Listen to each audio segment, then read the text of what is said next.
Hey guys, this is our last video while we're in Seville, and in this video we go to two different casas. One is now a museum and one is a former palace. They're both pretty cool, so hope you'll enjoy the tours of those. I also have included the walkthrough of two mercados, the famous Triana market as well as another market. At the very end I have some video of the gelato place that we liked, and it has a bar in it, so that's kind of different, and some food pictures at the very end. So hope you'll enjoy the video. Hope you have a great week. Thanks.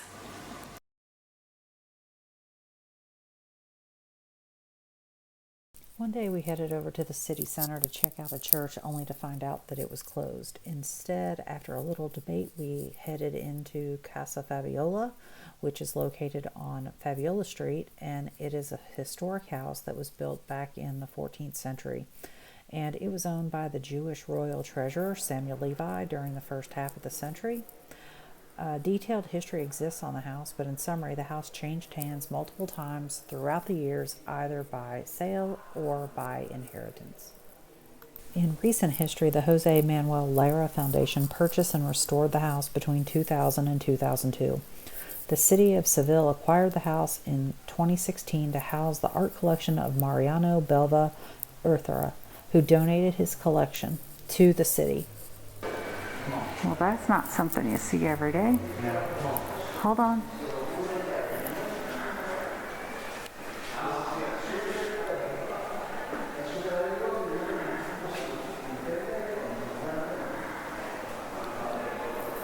The donated collection contains over 500 unique pieces, including paintings, sculptures, ceramics, furniture, to name just a few. This was one of my favorite places in all of Seville, and it was a surprise stop, one that wasn't planned. We were able to get in for free.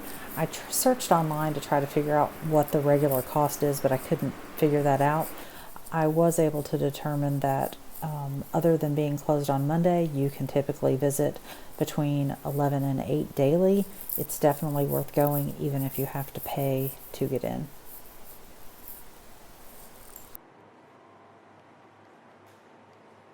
We visited Mercado de Triana, which is a popular indoor market that houses produce, meat, and seafood stalls, along with a few places to eat. At the time of our visit, it was mostly closed due to vendors being on vacation. We did stop there, though, to buy jalapenos to make homemade pico de gallo. Who knew that finding jalapenos in Spain would be so hard? We also visited the market of the Encarnacion. We pretty much just passed through here, so here's a quick tour of that market.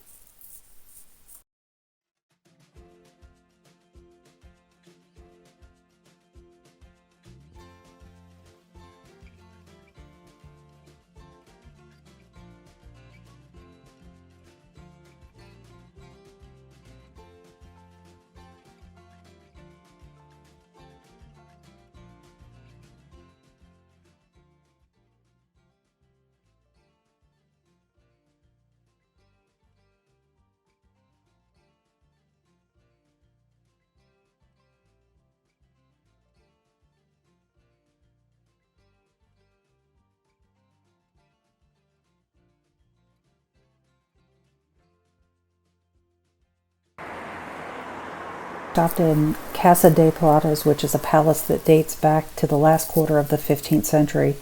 This palace is considered the prototype of the Andalusian palace.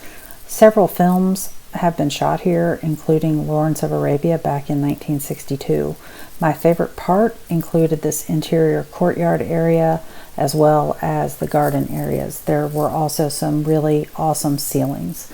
So this palace is open every day from 9 to 6, and it costs 10 euros per person.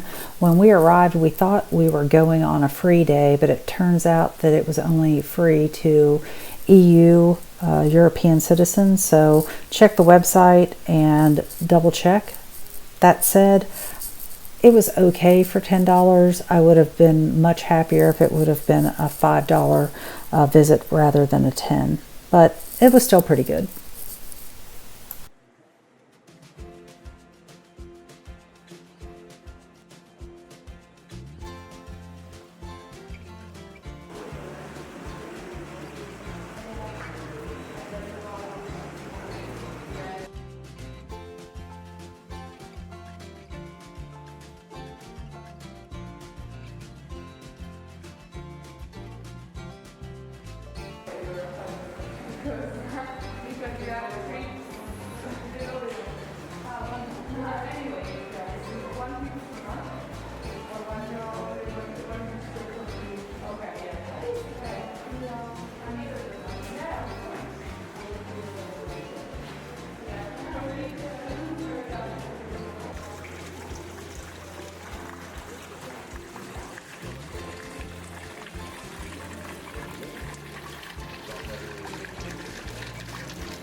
This blue dome ceiling is my favorite in all of the palace, and as we go down the stairs you'll see another ceiling that's really awesome. It's in gold, so lots of cool ceilings throughout this palace, and hopefully you can see how pretty they are in this video.